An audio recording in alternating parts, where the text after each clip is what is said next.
Can you see me? I'm waiting to see myself on my screen so that later I can take your questions like usual. So far, okay, it's the picture looks nice and we are about to start. Let me check if the sound is also working. And can you hear me? Yes, I can hear myself, and so I'll shut down the sound and we are ready to start. Hello dear tea friends from around the world, welcome to a new tea class with me. I'm Stéphane Erler, the founder of the Tea Masters blog, if you still don't know me, and also of the tea-masters.com tea boutique, where I'm selecting great teas and accessories for making tea. And I'm located in Taiwan. It will be almost 20 years that I've started my blog.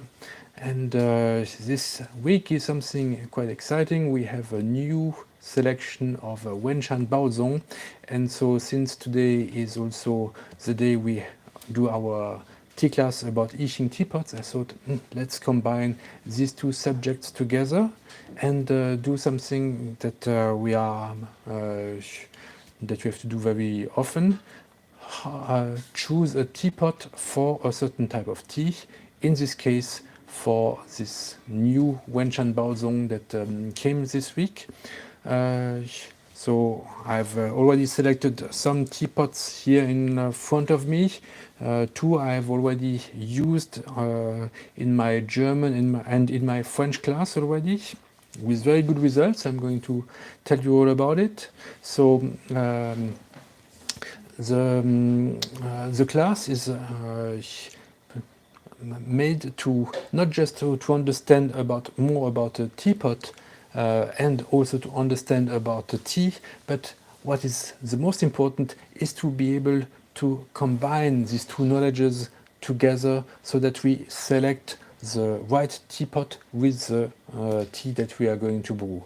So what is the first thing that we should ask ourselves? Well, let's take a different example. When you are drinking wine, how do you choose your glass? Well, your glass, you first decide on the wine you are drinking, and then you decide on the glass that you will use for the wine, because you will use a different glass shape for a different different wine. So for Yixing teapots, it's the same. Before asking ourselves which teapot we use, we have to ask ourselves what tea we are going to brew, and also what is the character of this tea. So we can. So the subject of today's class is, of course, Wenshan Baozhong. We want to brew a Wenshan Baozhong, but in my selection this week, I've added 4 new Wenshan Baozhong. We have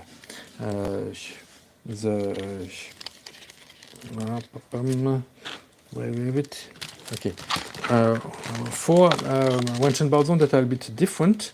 They're all unroasted, fresh from this spring. We have from the lower priced to the higher priced. First, the Wenshan Baozhong, which is a mix of Cui and Jinxuan.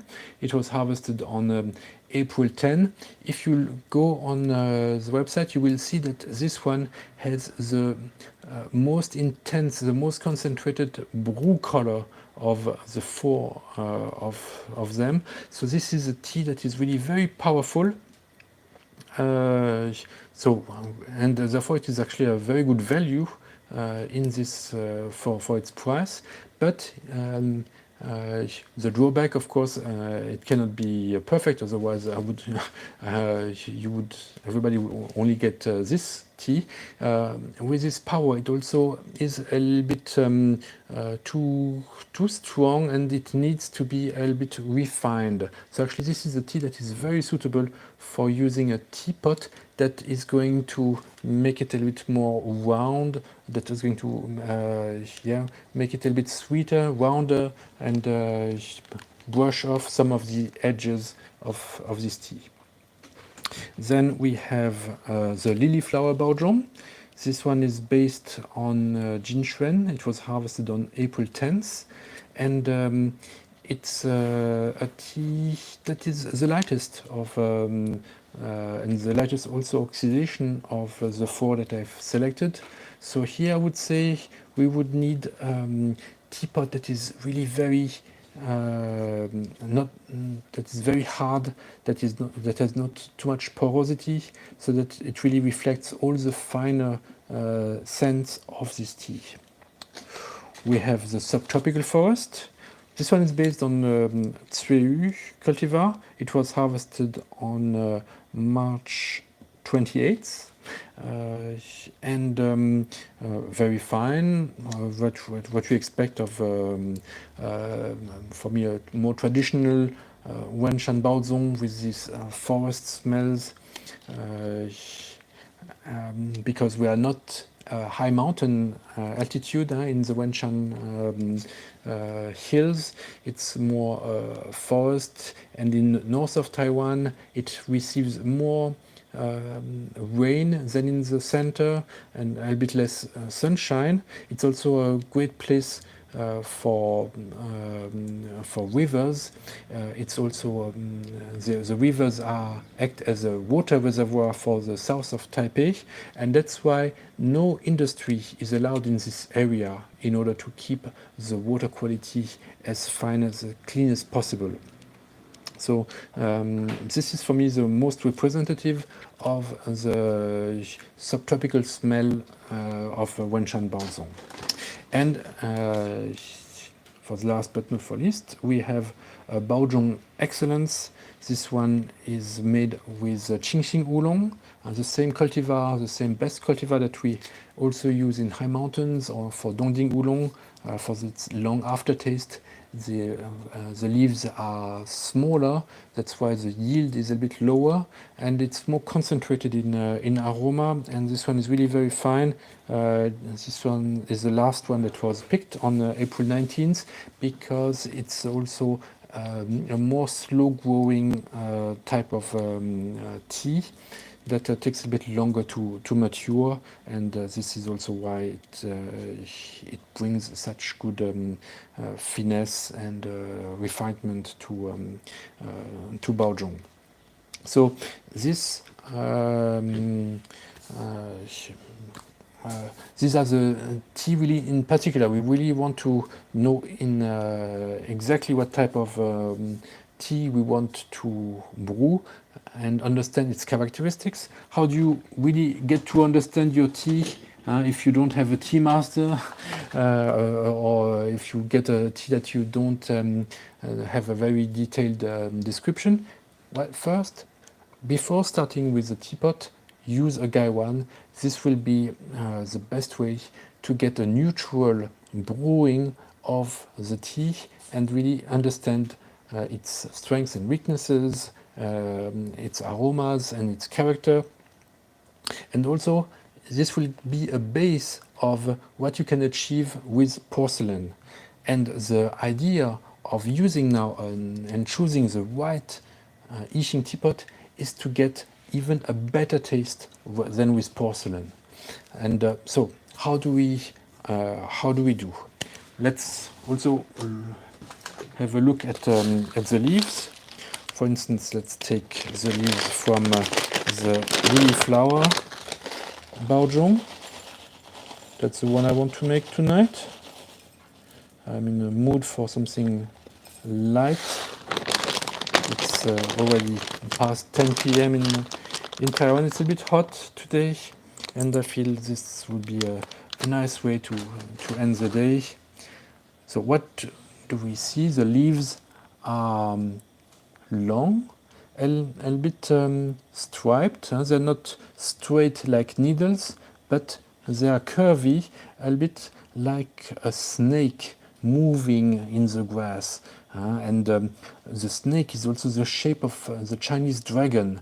That's why the first oolongs were named dark dragons in Chinese because of the shape of these tea leaves.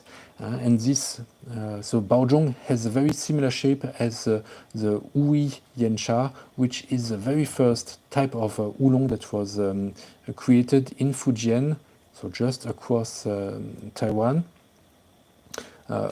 Baozhong actually refers more to the way that it is packed, and the taste of consumers now goes more towards oolongs and baozongs that are not roasted, that are very fresh. The Baozhong will have a more zesty type of taste. It will not be as sweet. It gets a bit less sunshine, but this zesty and a bit orange citron-like taste is also very interesting. And Baozhongs also have another characteristic that is that makes them very interesting compared to other types of oolongs in central Taiwan, because the area where Baozhongs are planted and harvested is an older area in Taiwan. It's where it was where the tea industry started in Taiwan. You find much more variety of cultivars. In my selection, you will also find Fosho cultivar, Qinyu cultivar. These I added last year, and these teas can be kept quite for a long time. I also had Shuixian, Zhougui in the past, cultivars that come from Fujian, Inzhe Hongxin, Qingxing Dapang. You can really find a great range of different cultivars in the Baozhong Wenshan area, and this makes it also more interesting. If you are into Baozhong, you get more variety of leaves, and the cultivar also has an impact. This you can also better understand with Baozhong than with high mountain oolong, because in high mountain most of the time you only find one or maximum two cultivars. At a lower altitude you find around 1,000 meters you will still find Jinshuan, but over 1,000 you almost only find Qingxing. So it's very difficult to compare what another cultivar would do, because they are simply not planted over there. They are not. It's too cold, actually, over 1,000 meters for other cultivars to be planted. So now, what we realize with Baozhong, with this shape, is when we put the leaves on a plate, they will naturally be placed horizontally. You find very few leaves that stand up. Of course, this does not happen very often, or actually almost never, that leaves will stand up. And therefore, when these leaves that are horizontal expand with the boiling water, they will more expand sideways, left and right, not so much up, and therefore this type of leaf is much more suitable for a teapot that is flat, whereas leaves that are rolled, like for high mountain oolong or Hongshui oolong, the rolled leaves will expand in all directions, and for these rolled oolongs you would need a rather round shaped teapot. But for Baozhong, since it is more flat, it makes also much more sense to use a much more flat type of shape. However, the shape is only the second criteria that is important in a teapot. Number one criteria that is the most important for any teapot is the clay. And we have different clays in front of us. We have Juni, we have Zuni, we have even honey. So we have different types of clays, different types of porosity. Here they are more or less the same shape, and what we saw in our previous class 1 month ago is the spouts are also a bit different. A larger spout will mean a faster pour, and a thinner spout, let's see, oh, this one is quite thin here, will mean a slower pour. Now the pour, if it's slow or fast, will also have an impact on the tea.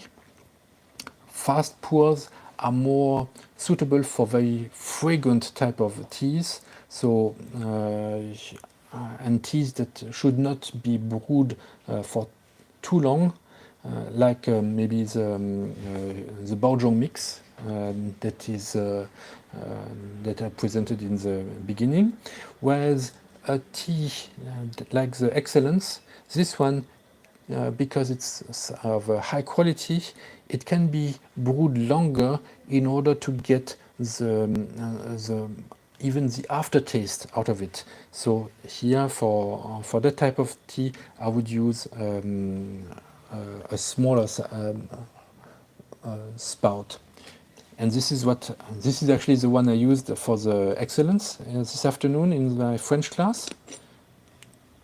And for the mix, I used this one, if I remember well, yes, because the Zeni clay helps to make the tea a bit more rounder, and it really helped to make it more refined. But for the Excellence, I did not want to take off the flavors of the tea. I wanted to get them all. That's why I chose this smaller Juni. And now for the Baozhong lily flower, I'm also tempted to choose more an Juni clay, and maybe one with maybe like this one. I think this also in terms, we can also think a little bit in terms of size. Since I'm drinking alone now, a smaller sized teapot makes more sense than this large Siche. If I were very thirsty, maybe I would use this one. But sometimes you can also take into account how much you want to drink. And so for me now this smaller sized standard teapot made with Juni clay makes more sense. Now let's take away some of these teapots to start brewing. I will keep these that I've already used. So the way that we continue now this class is I'm going to brew with this teapot that I've chosen, and I want to compare this result with this teapot with the taste I got with my Galwan previously. So let's first preheat our teapot.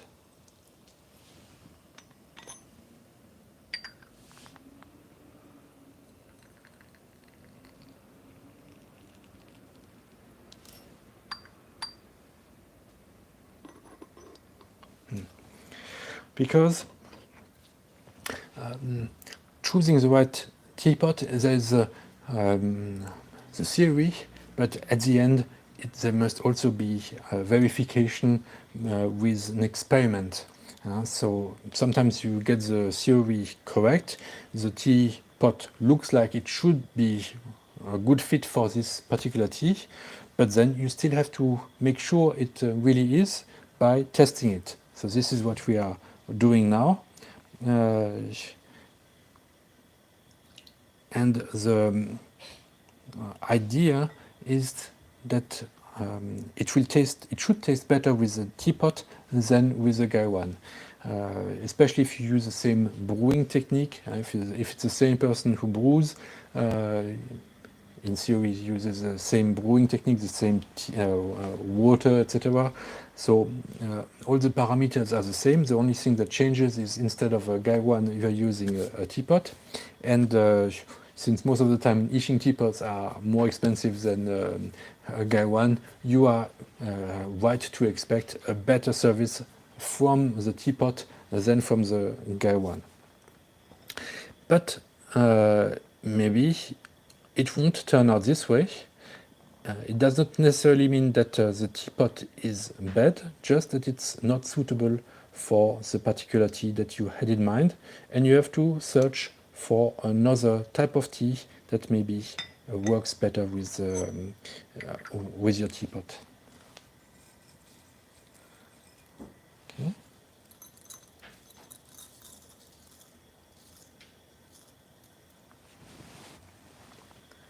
Now, how do we brew Baozhong? We pour directly on the leaves, but we do it in a very delicate manner.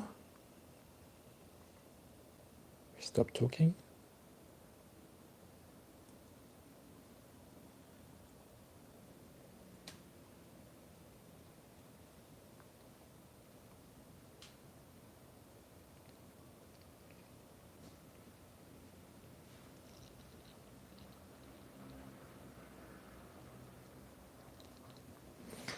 You will see some white foam on top. This is completely normal. These are polyphenols and saponin, components that are included in tea. And since this is a tea that is not roasted, you can pour on the teapot. It will make the tea even hotter and get more flavors out. And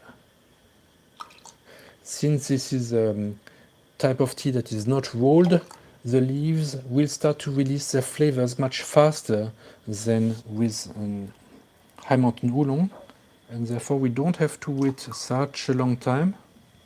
After emptying the teacups, you can already start to pour out slowly with a nice color. I'm not rinsing my teas because they are clean. You simply have to put the foam on the side, and here we go. A very light green, delicate color with a good transparency, good shine. And the leaves have opened up nicely, have taken all the space in the teapot. Maybe you can see that.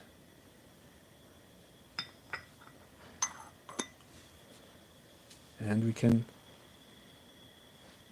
taste it.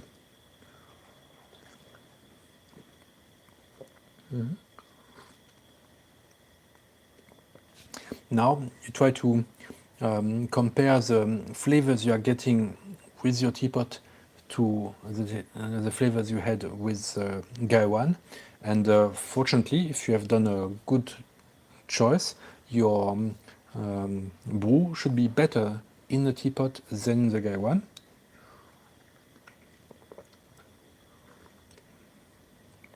It comes out strong, very flavorful. I'm very satisfied, and it does a nice job also in the zesty notes. Really add a little bit of punch to the flavor, to the taste of the tea. It's a bit.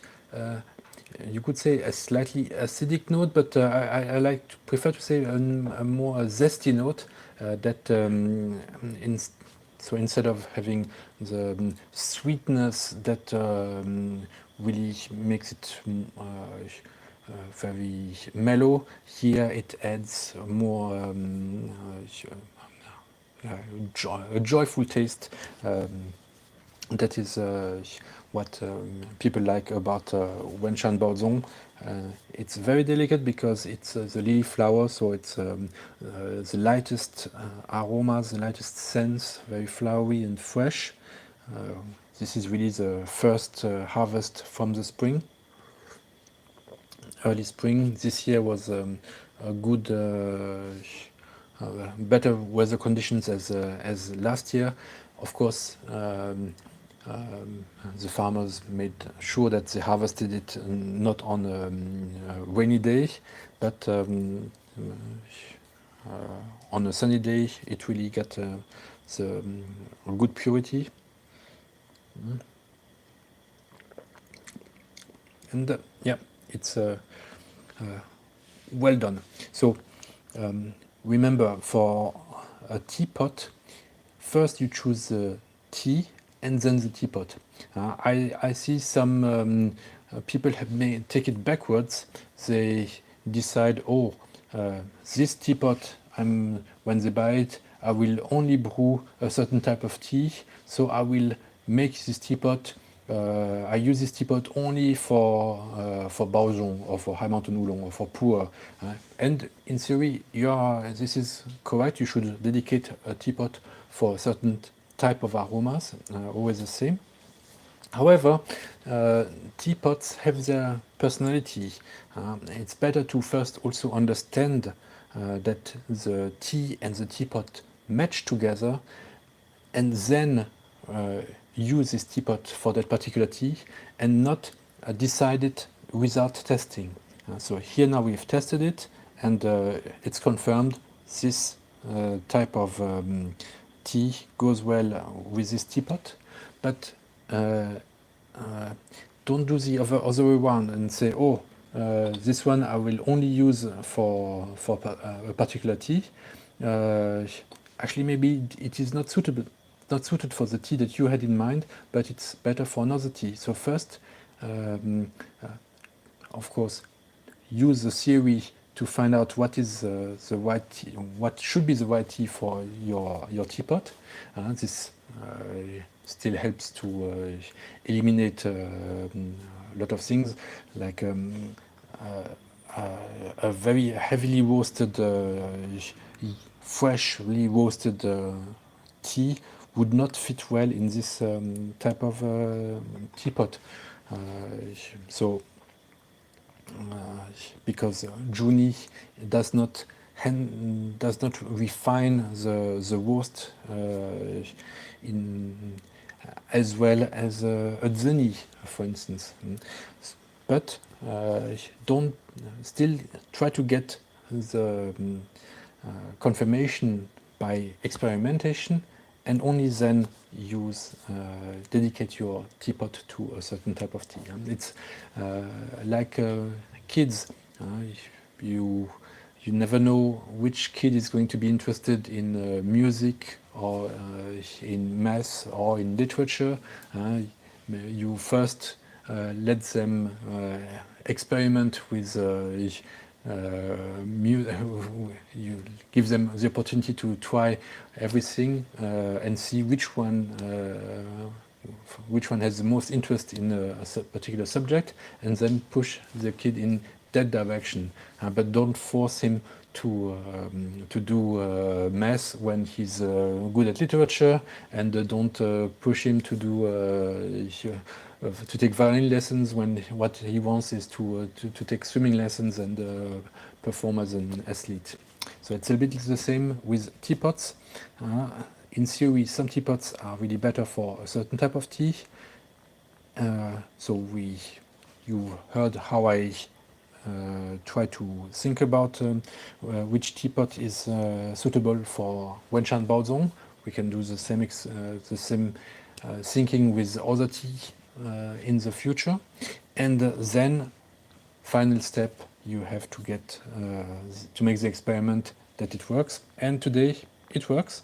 So I'm glad it worked with the Juni teapot with the Baozhong Excellence. It also worked with this Zeni with the Baozhong Mix, and now with this standard Juni teapot, standard teapot with Juni clay with lily flower Baozhong. So thank you very much for your interest in my tea class today. And if you are curious about Wenshan Baozhong, you can find them in my selection this week. Give me a thumbs up, and I will now check if you have any questions. And if not, we will see each other next week. And by then, I should have some more high mountain oolongs for you. So first, check if there are any questions. Oh, hello, Terry. The dragon egg good for walled oolong? Yes. So the dragon egg shape is a tall shape and round, and therefore it is very suitable for rolled shape oolongs because they will expand also in all directions and up. So it's a much more suitable shape for rolled oolong than for Baozhong. Hello, Steph. Thank you very much for your lessons.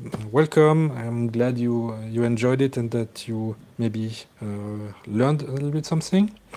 Terry Todd, what are Juni clay benefits? So Juni is a name for red in Chinese. Ju is red, Ni is the clay. So it's not Sha. Sha is a sandy. Ni is a clay that is a little bit less sandy. It has it is very hard, and that's why it is very difficult to make very large Juni teapots, because when they expand during the firing, actually when they become smaller during the firing, this will create some marks, retraction marks, and when the difference is too strong, they might break during the firing. That's why Juni are rather small. So Juni is a type of clay that is more, that is harder, less porous, and it's also there are different types of Juni. You will see this one is a little bit more orange. This one is a little bit more red. This will mean that they come from different mines. How pure the Juni clay is something that sometimes not even the potter knows, but the person who prepared the clay. So he's very often the key person in the teapot making, the person who knows the clay. Here we are at the end of the chain after the firing, after the selling. So we are trying to better understand the teapot based on how they perform and how they interact with tea. But what I can say is that Juni is the one that changes the least the flavors of the tea. So it has a little bit a more similar performance as porcelain, but because it has a much higher heat retention than porcelain, you also are getting more flavors out of Juni clay with little changes than from a Gaiwan in porcelain. Okay, I hope that that helps. But of course, from two different teapots, the same name Juni might not always mean the same thing, because we only have a few words, Juni, Zeni, Duani, Hongni, 4 words to describe actually a very large range of clays that sometimes are mixed, sometimes are very pure, sometimes actually when they are mined they are also naturally mixed, not depending where they came from. So with only 4 words it's sometimes difficult to exactly describe them. So that's why it's still important to test each teapot for how it works with the tea. Okay, do you found that Chaozhou pots brew other teas well? Now, so Chaozhou pots are not made with Yixing clay, they are made with Chaozhou red clay. This red clay is much more porous than the clay that we find in Yixing. So this type of clay is more suitable for roasted and more heavily roasted oolongs, and maybe also for some pours, aged pours, or more rougher pours, because this porosity is also helping to, will also make the taste a bit more round, and also with cooked pour. However, with this type of very light flavored Baozhong or High Mountain Oolong, Chaozhou teapots are not a good match because they are just too porous and take away too much from the taste of the and the flavors of the tea. We have, other than Dancong teas, so, and for Dancong, these are also in theory very light teas, so they are also not very suitable for Chaozhou teapots, even though they are from the same region. So people are more using them over there because that's what they have, that is the most easily available, and maybe for some lower grades Dancong, it makes sense to get them more round and more drinkable to use such a teapot, but for the finer teas they are not a good match. Okay. Terry Todd, does red clay have more iron in it? Yes, that's a simple answer.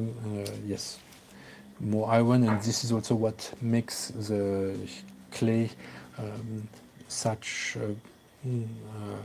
retain heat so well. Well, since we are talking so much, I'm making a second brew.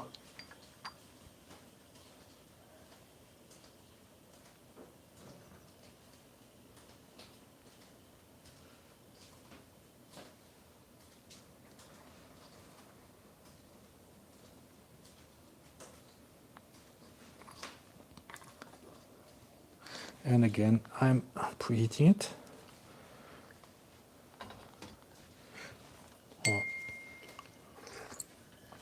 Actually, not preheating, I'm Linghu. I'm pouring some water on the teapot to increase its temperature.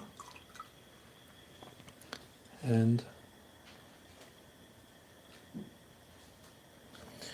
this is an advantage. If you see that the pour is a bit light in color, you can pour a bit slower until you see that the color is more to your liking, to what you are expecting.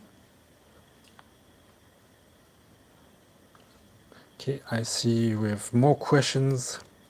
Steph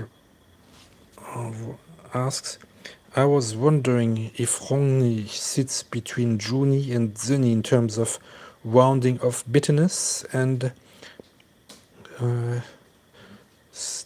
strengthening mouthfeel in, for instance, puer tea, or does it have other characteristics?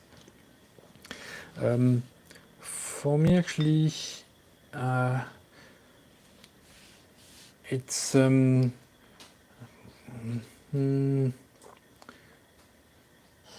that's a good question. Well, as I said, each clay is a little bit different, and these two are zuni, but we can already see that they are quite different. So, and this Hongni is yet another example. This one is particular porous, but so you have some Hongni that are more porous than zuni, and some that are less. So it's very difficult to really classify them in terms of porosity between, but definitely Juni is on top, and below you have Zuni and Hongni. I would still rather say that Hongni is even one step lower than Zuni, but it could also be a little bit different depending on the particular clay. But definitely the hardest will be Juni, and that's almost one of the way that you define Juni is really its hardness. If it's really hard, then it's not a Hongni, it is a Juni. But between Zuni and Hongni, it really depends on the batch. Some batch are more or less hard, so a little bit difficult. And so the best way is at the end to test the tea that you had in mind with the teapot and compare it with the result that you had with your Guy 1. If it's better than the Guy 1, then it was a good choice. If not, then maybe the teapot is it's better made for another type of tea. This is a mistake that made me take tea lessons in the first place. Actually, I made this. So my number one mistake was I bought one good. What I thought was a good teapot. I paid much more than for a Guy 1, but I was unable to get the nice tastes out of my high mountain oolongs, the tea that I was brewing when I started my tea adventure. And how come I'm not able to make a good tea? I bought this expensive teapot, and I really tried so hard to feed it with my high mountain oolong until I took these lessons, better understood the relationship between the clays and the tea. And I even remember I asked my tea master, so look at this teapot, what do you think it is suitable for? He said, this teapot, it's suitable for all the roasted oolongs, not for high mountain oolongs. Aha, now I got I had the definitive answer that actually I did a wrong pairing. So learn from my mistake with this tea lesson. Don't think that a teapot will be good with a certain type of tea. Maybe it's good to have. Maybe it's good in theory, but you have still to try it by experimentation. And if it doesn't work, then try a different teapot. Nowadays, tea enthusiasts have when they start also to have an interest in the Yixing teapots, they usually buy more than one teapot, and there you have also the possibility to try different teapots with the teas that you are drinking and see for yourself which teapot is making the best flavor with the teas that you like. Okay, thank you very much for your questions and your presence today. Give me a thumbs up if you enjoyed this tea class, and I will see you next week for another tea class. Bye bye.